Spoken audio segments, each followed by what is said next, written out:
La parole de Dieu est encore celle-là qui sera aujourd'hui utilisée pour que nous soyons heureux. Je vous salue dans le nom du Seigneur Jésus-Christ. Aujourd'hui donc, nous irons dans le livre de 1 Samuel, dans l'Ancien Testament. 1 Samuel, et le texte que nous utiliserons se trouve dans 1 Samuel, chapitre 3 et verset 10. 1 Samuel, chapitre 3, le verset 10. Je vous invite à lire avec moi. « L'Éternel vint et se présenta, et il appela comme les autres fois. « Samuel, Samuel !» Et Samuel répondit, « Parle, car ton serviteur écoute. » Je vous invite à baisser la tête pour une prière. Éternel notre Dieu, toi qui es dans les cieux, qui nous as créés à ton image selon ta ressemblance, tu as bien voulu qu'aujourd'hui nous soyons vivants pour entendre ce message de l'Évangile qui est cette bonne nouvelle. Que ton Esprit Saint prenne le contrôle de toutes choses et que notre vie ne soit plus la même après ce message. Au nom de Jésus-Christ, Amen. Quelque temps en arrière, j'ai entendu cette histoire très intéressante. Un jeune homme était allé à l'église et alors qu'il était à l'église, c'était une réunion de prière, un pasteur comme moi parlait, il disait que Dieu parle encore. Dieu parle, Jésus nous parle, nous pouvons l'entendre nous parler. Alors notre ami a écouté à l'église et il était avec ses amis. Ils sont sortis de l'église, c'était autour de 20h, 20h30 qu'ils sont sortis et c'était aux États-Unis que ça s'est passé. Alors quand ils sont sortis, ils ont décidé de manger un peu avant de se rendre dans leurs demeures respectives. Étant assis en train de partager ce qu'ils ont commandé, chacun parlait. Et j'imagine un peu, puisque c'est une histoire, un de ses amis ou une de ses amies qui disait, en tout cas la dernière fois, j'ai vu que Dieu a répondu à ma prière, Dieu m'a parlé, Dieu parle. Et l'autre qui dit également, oui, Dieu parle, certainement il m'a parlé la dernière fois, voici ce qui s'est passé. Et notre ami, tout comme à l'église, se posait la question intérieurement. Je dis, mais attends, moi je n'entends pas Dieu me parler. Est-ce que Dieu parle? Et alors qu'il était avec ses amis qui étaient heureux de parler du Dieu qui parle, lui, il se demandait si le Jésus qu'il aime pouvait encore lui parler. C'est ainsi qu'autour de 21h30, il a commencé à se mettre en route, il est monté dans sa voiture et il a fait une prière. Il a dit, Seigneur Jésus, si tu parles encore, parle-moi. Je veux te sentir. Je veux pouvoir faire ce que tu me commandes de faire. Notre ami a donc fait sa prière, il est monté dans sa voiture. N'oubliez pas qu'il se faisait un peu tard. Et il a commencé à conduire, il a commencé à avancer. L'histoire nous dit qu'à un certain moment, il a senti quelque chose. Il a entendu une voix lui dire clairement, « Achète 2 litres de lait. » Wow, 2 litres de lait à 22h moins. Je me demande bien de quoi il s'agit. Mais je n'ai pas besoin de 2 litres de lait. Et voici que il se dit, je vais faire quoi avec 2 litres de lait? J'avance. Et la voix lui dit clairement, arrête-toi ici, achète 2 litres de lait. Tu sais, très cher ami, Jésus, quand il parle, il ne crie pas. Il nous parle avec une voix douce. Parce que Jésus, il nous aime. Dieu, il nous aime. Dieu, Jésus, c'est la même chose. La Bible nous dit que Dieu est Père, Fils et Saint-Esprit.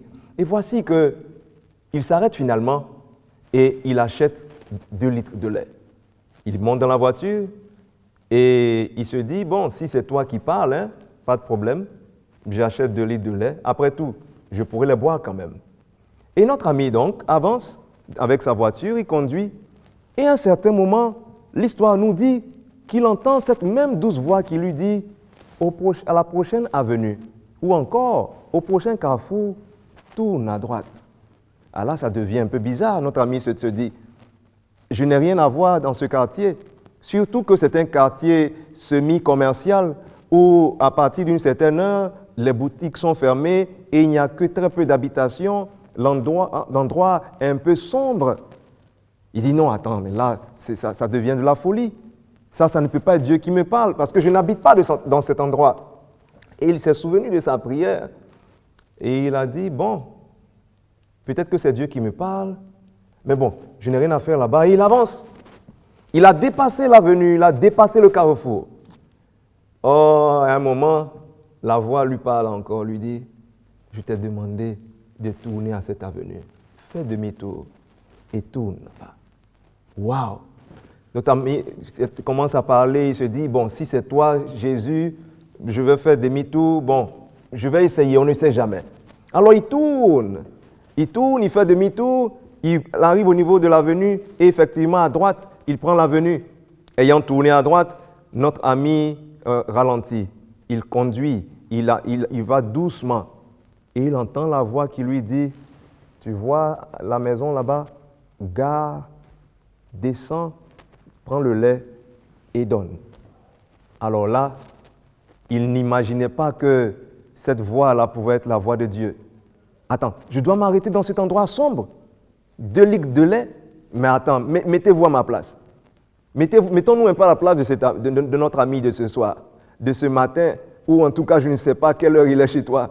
Mais tu dois prendre 2 litres de lait et aller frapper à la porte d'un inconnu. Que va-t-il lui dire? Alors il est resté assis dans la voiture. Et puis après, il est descendu. Il est descendu et dit, attends, Jésus, on va faire une affaire. Je descends, je vais et je frappe. Mais si jamais, dès que je frappe, on n'ouvre pas, je repars dans la voiture, je m'en vais. Alors il avait fait son affaire avec le Seigneur et il prend les 2 litres de lait, courageux qu'il est, et il arrive devant la porte. À peine eut-il touché la porte qu'il entend une grosse voix qui lui dit « C'est qui ?» Et il tremble sur place. Il n'a même pas eu le temps de faire demi-tour que la personne ouvre. Il voit quelqu'un qui est torse nu, bien grand, baraqué comme diraient certains. Et la personne lui dit « Qu'est-ce que tu veux ?» Waouh! Il est effrayé et il a ces 2 litres de lait, ces 2 bouteilles et il tend le lait. Et alors qu'il donne le lait, il voit le monsieur qui avait la mine serrée, qui commence à sourire, qui bondit sur le lait, il prend le lait et il court, il rentre dans la maison, dans un couloir et il entendait notre ami, un bébé qui pleurait. Alors que le monsieur courait, il entend la femme qui demande « Est-ce que c'est un ange qui est là-bas? Parce que je viens de demander à Jésus de me donner le lait. » Et le monsieur qui dit « Nous n'avions plus de lait. On demandait à Jésus de nous aider. » « Oh, est-ce que tu es un ange? » Waouh! Et le monsieur qui est là, qui se pose des questions, il ne sait plus quoi faire. Il sort son porte-monnaie, il sort tout l'argent qu'il a dans ce portefeuille et il donne à cette famille. Il donne tout ce qu'il a et sans dire un mot, il retourne dans la voiture et il s'assoit. Il démarre et il s'en va. Certainement, Jésus part. La Bible nous parle de plusieurs personnes. On nous parle de papa Abraham, du père Abraham, le père de la foi. Abraham était quelque part à Ur. Il était avec une famille. Et à un moment donné, la Bible nous dit que Dieu appelle ce monsieur. Il lui dit, laisse tout ce que tu as et va dans un pays que je vais te montrer. Waouh! N'est-ce pas de la folie? Comment puis-je expliquer à ma famille qu'on va tous bouger? Parce que quand cet homme bougeait, ce n'était pas 2, 3, 4 personnes. Ils étaient très nombreux. Quand on regarde un peu tout ce qu'il avait, on s'imagine qu'ils étaient même au début peut-être plus de 50 ou 100. Alors déplacer toute cette multitude, pour nous en tout cas, c'est vraiment compliqué. Mais la Bible nous dit, Abraham a suivi ce que Dieu lui a dit, ce que Jésus lui a dit. La Bible nous parle encore de quelqu'un qui s'appelle Moïse. Moïse, oui, l'homme le plus patient, la Bible nous dit. Moïse a entendu Dieu lui parler à plusieurs reprises. Et Moïse écoutait quand Dieu lui parlait. Moïse faisait ce que Dieu lui demandait de faire. Une fois, vous vous souvenez que Moïse est monté sur le mont Sinaï parce que Dieu devait lui donner les 10 commandements. Écrit de son doigt, lui-même son doigt, sur 2 tables de pierre. Alors Moïse est monté et il a passé du temps avec Dieu. Il a certainement entendu Dieu lui parler et Dieu lui parlait. Mais qu'en est-il de moi? Est-ce que Jésus me parle encore aujourd'hui? C'est une question qui nous revient parfois parce qu'on se retrouve dans des situations difficiles et on se demande comment est-ce que nous devons choisir. Parfois, nous sommes tentés, nous ne savons pas comment réagir parce que vous et moi, vous savez bien qu'il y a une voix qui nous dit « fais ce qui est mal », mais il y a une douce voix qui dit « ne fais pas ». Alors, comment est-ce que Dieu nous parle? Est-ce que Dieu parle quand je suis tenté? De quoi s'agit-il quand j'ai besoin d'entendre parler Dieu? Est-ce qu'il parle même? Repartons à la parole de Dieu, dans le livre de 1 Samuel, chapitre 3. La Bible nous dit que le jeune Samuel était au service de l'Éternel devant Élie. Et Samuel est un enfant qui a été offert au Seigneur. Je vous recommande de lire 1 Samuel chapitre 1 et chapitre 2, parce que Anne était une femme qui ne pouvait enfanter, et voici qu'elle est allée dans la maison du Seigneur, elle a imploré le Seigneur, elle lui a demandé certainement de l'aider à avoir un enfant parce qu'elle était stérile, et que l'autre femme à la maison se moquait d'elle, elle était la risée de tout le monde parce qu'elle n'avait pas d'enfant. Et Anne est allée implorer le Seigneur. Elle n'est pas allée chez un féticheur. Elle n'est pas allée chez un diseur de bonne aventure. Non, elle est quand même allée dans la maison du Seigneur. Elle y est allée, elle a pleuré. Elle a tellement prié que le prophète qui était là, Élie, s'est demandé si la femme n'était pas ivre. Et elle lui a dit, non, je ne suis pas ivre. Voici ma situation. Et l'homme de Dieu, poussé par le Saint-Esprit, lui a dit que tu auras un enfant à la même période, l'année qui vient. Et Dieu qui est fidèle, Dieu a parlé à travers son serviteur. Et notre amie Anne a enfanté. Et quand elle a enfanté, elle avait dit au Seigneur que si Dieu lui donnait un enfant, elle allait lui donner cet enfant en retour. Voici donc qu'elle a ramené notre ami qui est né par peu grâce. Notre ami Samuel a été ramené là où il devait être, conformément à la promesse au vœu fait à Dieu. Et donc le jeune Samuel était au service de l'Éternel devant Élie. La parole de l'Éternel était rare en ce temps-là. Les visions n'étaient pas fréquentes. Oui, Dieu parle de plus d'une manière. Il parle par des songes, il parle par des visions. Quand vous prenez par exemple le livre de Daniel, chapitre 2, vous verrez que notre ami, le roi Nebuchadnezzar, a eu un songe. Il a vu une grande statue qui certainement relatait l'histoire du monde jusqu'aujourd'hui. Et donc Dieu parle de mille et une manières. Il peut parler directement par des songes, par des visions et même par la parole de Dieu, car c'est de sa bouche que ces choses sortent et elles ont été écrites par l'entremise du Saint-Esprit. Alors la Bible nous dit que la parole de l'Éternel était rare en ce temps-là. La parole de l'Éternel était rare. En d'autres termes, alors qu'on voulait recevoir une parole qui vient de Dieu, on ne la recevait pas. Peut-être qu'aujourd'hui, tu es dans une situation où tu cherches à entendre Dieu te parler, mais c'est comme si il ne dit rien. C'est comme s'il est silencieux. Cette histoire est donc pour toi.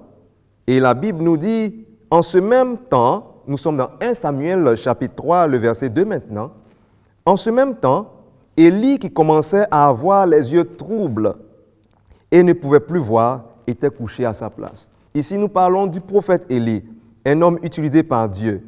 Et la Bible dit, la lampe de Dieu n'était pas encore éteinte et Samuel était couché dans le temple de l'Éternel où était l'arche de Dieu. L'arche de Dieu. Et dans l'arche de Dieu, il y avait les 10 commandements, bien sûr, et le bâton d'Aaron qui avait fleuri. Alors l'Éternel appela Samuel. Waouh! Ici, n'oublions pas que Samuel est encore un enfant. La parole de l'Éternel était rare. Mais Dieu n'appelle pas le prophète, il appelle Samuel. Alors l'Éternel appela Samuel, il répondit, « Me voici !» Et il courut vers Élie et dit, « Me voici, oui, me voici, car tu m'as appelé. » Le prophète Élie était couché, il dormait. Et la Bible me dit que Élie lui répondit, « Mais je ne t'ai pas appelé, retourne te coucher. » Et il alla se coucher. Mais l'Éternel appela de nouveau. Oui, il appela de nouveau Samuel. Et Samuel se leva, alla vers Élie et dit, « Me voici car tu m'as appelé. » Élie répondit encore, « je n'ai point appelé mon fils, retourne te coucher. » Il y a une raison au comportement de notre ami Samuel, de cet enfant. La Bible nous dit au verset 7 que Samuel ne connaissait pas encore l'Éternel et la parole de l'Éternel ne lui avait pas encore été révélée. Aujourd'hui, le titre de notre message, peut-être vous posez la question, c'est « Parle, Seigneur, j'écoute ». Parle, Seigneur, j'écoute. Notre ami ne connaissait pas encore la voix de l'Éternel, il ne connaissait pas encore Dieu. Et voici, l'Éternel appela de nouveau Samuel. Quelqu'un me dira, mais il est dans la maison de l'Éternel, mais il ne connaît pas encore Dieu. Oui, la connaissance vient au fur et à mesure. Au fur et à mesure qu'on s'approche de Dieu, il dit, approchez-vous de moi, je m'approcherai de vous. Regardez un peu la position de notre ami Samuel. Il n'était pas juste dans le temple. Il était couché même à un endroit stratégique. Il était couché près de l'arche de Dieu, là où se trouvait la loi de Dieu, je dirais même la sainte loi de Dieu. Il s'était approché de Dieu, je dirais même involontairement, mais il était là où Dieu pouvait lui parler. Certainement, tu te demandes si Dieu parle et tu veux que Dieu te parle. Mais si je te demandais, es-tu à l'endroit où Dieu peut te parler? Y a-t-il quelque chose qui met une brouille entre toi et ton Dieu, qui fait qu'il ne peut pas te parler, ou du moins, il te parle, mais tu n'entends pas? Y a-t-il quelque chose qui te trouble? Est-ce ton portable qui sonne à tout moment? Parce qu'aujourd'hui, nous sommes à l'ère électronique, de l'informatique, des NTIC, comme diraient certains. Nous avons des portables qui sont maintenant des smartphones, qui seront bientôt je ne sais quoi, parce que la connaissance ne fait qu'augmenter, mais en un seul clic, nous sommes connectés. Nous avons tout ce que nous voulons à la seconde. Et ce qui fait que pendant toute une journée, nous recevons des appels, nous lançons des appels, nous sommes sur Internet, nous sommes sur WhatsApp, nous sommes sur Twitter, sur Facebook, que dis-je? Il y en a beaucoup, sur Skype et bien d'autres réseaux sociaux que nous utilisons. Ils ne sont pas mauvais. Mais est-ce que ces choses prennent le temps? Au point où, quand Dieu te parle, tu n'entends pas parce que tu n'es pas là. Tu n'es pas dans la disposition pour entendre Dieu qui te parle. Qu'est-ce qui fait que tu n'entends pas Dieu te parler? Toi seul sais. Peut-être tu es plus préoccupé par tes études. Tu es plus préoccupé par te marier. Tu cherches le conjoint, la conjointe qu'il te faut, l'âme sœur, comme diraient certaines personnes. Qu'est-ce qui fait que tu n'es pas au bon endroit? Peut-être qu'au lieu de te rapprocher de Dieu, en fait, sans le faire exprès, tu t'es éloigné de lui au point où tu n'entends pas sa voix. Mais une chose est sûre, ici, notre ami Samuel était au bon endroit. Et certainement, Dieu a eu l'occasion de voir, parce qu'il est Dieu. El Roi, il voit. Il a vu que cet enfant était disposé à entendre et à écouter. J'aimerais bien que nous lisions la suite. L'Éternel appela au verset 8 de 1 Samuel chapitre 3. L'Éternel appela de nouveau Samuel pour la 3e fois. Oui, Dieu n'a pas peur. Ça ne le dérange pas de nous appeler plus d'une fois parce qu'il sait qu'il a des projets de bonheur et non de malheur pour nous. Et donc une 3e fois encore, il appelle. Et cette fois-ci, comme toutes les autres fois, Samuel se lève. Es-tu prêt à te lever? Parce que certainement il te parlera, parce que le Dieu dont je te parle aujourd'hui, il parle encore. Alors Samuel se leva, alla vers Élie et dit, « Me voici car tu m'as appelé. » Ce n'est qu'à ce moment-là, la Bible nous dit que Élie comprit que c'était l'Éternel qui appelait l'enfant. Et il dit à Samuel, « Va, couche-toi. Et si l'on t'appelle, tu diras, « Parle, Éternel, car ton serviteur écoute. » Je répète ici ce qu'il a dit au jeune Samuel, « Parle, Éternel, car ton serviteur écoute. » Et Samuel alla se coucher à sa place. « Parle, Seigneur, j'écoute. » C'est le titre de notre message, vous vous souvenez? Ici, lorsque nous regardons bien la parole de Dieu, ce passage de l'Ancien Testament a été écrit en hébreu.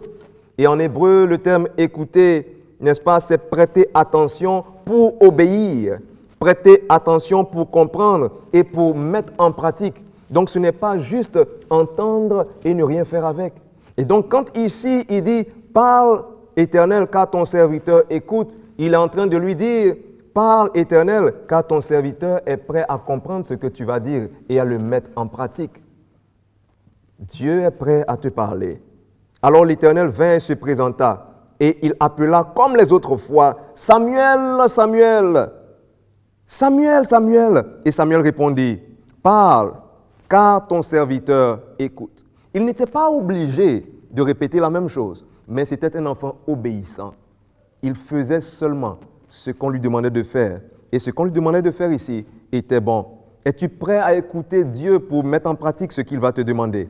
Alors l'Éternel dit à Samuel, « Voici, je vais faire en Israël une chose qui étourdira les oreilles de quiconque l'entendra. » Très cher ami, l'Éternel est prêt à te parler et il parle certainement. Et aujourd'hui, tu te demandes, « Seigneur, que dois-je faire? Que dois-je faire? » Voici l'exemple de Samuel qui t'a entendu lui parler. Oui, tu as parlé, il a écouté. Parce que quand on lit la suite de l'histoire, je ne lirai pas pour vous parce qu'il faut que chacun lise pour lui-même. Vous allez voir que Samuel a mis en pratique ce que l'Éternel lui a demandé de faire. Alors vous allez vous poser la question, mais Jésus lui-même, parce que nous sommes des chrétiens, nous suivons Jésus, étant sur terre, qui lui parlait? Allons un peu, on va prendre un exemple ici, dans Matthieu chapitre 4. Parce qu'après que Jésus eut été baptisé, la Bible nous dit que Jésus fut emmené par l'Esprit dans le désert pour être tenté par le diable. Quand je me pose des questions, est-ce que Jésus parle? Oui, il parle certainement. Quand je suis tenté, est-ce que Jésus parle? Certainement, il parle. La Bible nous dit que Jésus avait jeûné pendant 40 jours et 40 nuits et il eut faim. Le tentateur s'étant approché lui dit, « Si tu es fils de Dieu, ordonne que ces pierres deviennent des pains. » Si tu es le fils de Dieu, il savait très bien que Jésus était le fils de Dieu. Il voulait le tenter à utiliser sa force supernaturelle, surnaturelle qu'il avait. Jésus aurait tout simplement pu lui dire, « Ne sais-tu pas que je suis Jésus? Qu'est-ce que tu es en train de faire? » Mais Jésus, à ce moment-là, il entend ce que son Père lui dit. Jésus répondit, « Il est écrit, l'homme ne vivra pas de pain seulement, mais de toute parole qui sort de la bouche de Dieu. » Oh, n'est-ce pas merveilleux? Quand Jésus était dans une situation trouble, il s'est rappelé ce qu'il avait mémorisé, ce qu'il avait lui-même enseigné. La parole de Dieu, il est écrit. Oui, Jésus nous donne un exemple à suivre. Nous devons nous accrocher à ce qui est sorti de sa bouche, la parole de Dieu, la Bible, la bonne nouvelle. À ce moment-là, nous sommes en sécurité. Parce que quand Jésus parle, nous devons écouter. Oui, nous devons mettre en pratique. Et le diable est revenu une deuxième fois. Il lui a dit, « Oh, mon ami, si tu es fils de Dieu, jette-toi en bas. » Car il est écrit. Oui, le diable aussi utilise la parole de Dieu. Mais ici, ce n'est pas Dieu qui parle à travers le diable. Non, parce qu'il l'utilise à tort et à travers. Il dit, « Tu donneras des ordres à ses anges à ton sujet et il te portera sur les mains, de peur que ton pied ne heurte contre une pierre. » Jésus lui dit au verset 7 de Matthieu chapitre 4, « Il est aussi écrit, tu ne tenteras point le Seigneur ton Dieu. » Donc Jésus ramène toujours les choses à sa parole. Oui, à ce que son Père et lui nous ont enseigné depuis la création du monde. Une troisième fois, Jésus a été enjoint à adorer le diable, mais il a dit encore, « Retire-toi de moi, car il est écrit, tu adoreras le Seigneur ton Dieu et tu le serviras lui seul. » Conclusion de Matthieu chapitre 4, après le verset 10, on nous dit au verset 11, « Alors le diable le laissa, et voici des anges vinrent auprès de Jésus et le servaient. » N'est-ce pas beau de savoir que Jésus parle à travers sa parole également? Parfois tu te dis, je veux avoir une vision, je veux avoir un songe, mais mon frère, la chose par défaut que tu as, très chère sœur, la chose par défaut que tu as à la maison, je pourrais te dire que c'est la bouche de l'Éternel. Parce que tu as la Bible, la parole de l'Éternel, la parole sort seulement de la bouche. Et de cette bouche, tu as tout ce dont tu as besoin pour résister au diable. Après tout, la Bible nous dit, soumettez-vous à Dieu, résistez au diable et il fuira loin de vous. Oui, Seigneur, parle, j'écoute. Parle, Seigneur, j'écoute. Es-tu prêt à le laisser te parler aujourd'hui? Jésus nous a donné l'exemple. Même devant le diable, il a écouter son Père à travers la parole de Dieu. Jésus est notre modèle. Il parle et il est prêt à te parler. Es-tu prêt à écouter? Ça, c'est une question. Es-tu prêt à écouter quand il va te parler? En d'autres termes, es-tu prêt à mettre en pratique ce que Jésus est sur le point de te dire encore aujourd'hui? Parce qu'il y a une bonne promesse pour toi si tu écoutes. Dans Apocalypse chapitre 1, j'aimerais que tu tournes la Bible avec moi aujourd'hui. Dans Apocalypse chapitre 1 au verset 3, la Bible dit et je lis. Il dit, si tu écoutes en fait ces choses et que tu les mets en pratique, tu seras heureux. Et ça, c'est merveilleux. Heureux celui qui lit et ceux qui entendent les paroles de la prophétie et qui gardent, et qui les gardent, et qui gardent les choses qui y sont écrites. Car le temps est proche. Oui, le temps est proche où Jésus-Christ va revenir. Et il est prêt à te parler, il parle encore. Et il dit, malheureusement, pour ceux qui ne veulent pas écouter, c'est pas très sûr que lui aussi les écoute. Il dit dans Proverbes chapitre 28, verset 9, c'est une parole que je pense qui ne s'appliquera pas à toi parce que tu es quelqu'un qui cherche Dieu. C'est pourquoi tu écoutes ce message qui vient du Seigneur. Dans Proverbes chapitre 28, au verset 9, il dit, si quelqu'un détourne l'oreille pour ne pas écouter la loi, sa prière même est une abomination. Jésus est prêt à te parler. Il t'a donné, tout comme à moi, 2 oreilles et une seule bouche, pour que toi et moi puissions prendre le temps de lire la parole de Dieu, d'entendre, pour que notre foi, notre confiance en lui puisse augmenter. Pour que nous aussi, lorsque nous lui parlons, en fait, c'est ce que nous disons autrement, lorsque nous prions, lorsque nous vidons à lui, il puisse nous écouter. Aujourd'hui, il ne veut pas que ta prière soit une abomination, quelque chose qu'il ne pourra pas écouter. Il t'aime, il est mort à la croix pour toi. Et il parle encore. Il dit dans Jean 3,16, « Car Dieu a tant aimé le monde qu'il a donné son Fils unique, afin que quiconque croit en lui ne périsse point, mais qu'il ait la vie éternelle. » Oui, ça c'est une parole d'espoir. Il y en a encore beaucoup dans ce livre. Oui, il y a beaucoup de revues autour de nous, beaucoup de choses à lire, beaucoup de choses à entendre. Mais je te conseille aujourd'hui de repartir à la bouche de l'Éternel, parce qu'il parle et il parle encore. Notre Père qui est dans les cieux, aujourd'hui, tu nous as encore parlé. Nous voulons que tu nous aides à écouter, à mettre en pratique, quel que soit ce que tu nous dis. Car toi seul, tu es Dieu, tu sais ce qui est bon pour nous et ce qui est le mieux pour notre vie sur terre et quand tu reviendras. Que ton nom soit béni au nom de Jésus-Christ. Amen. Cher ami, tu as eu l'occasion de te rendre compte que Jésus parle. Il parle encore. Quel que soit l'endroit où tu es, sois prêt. Il te parlera aujourd'hui. Demande-lui, fais l'expérience et tu verras, ça fera une différence.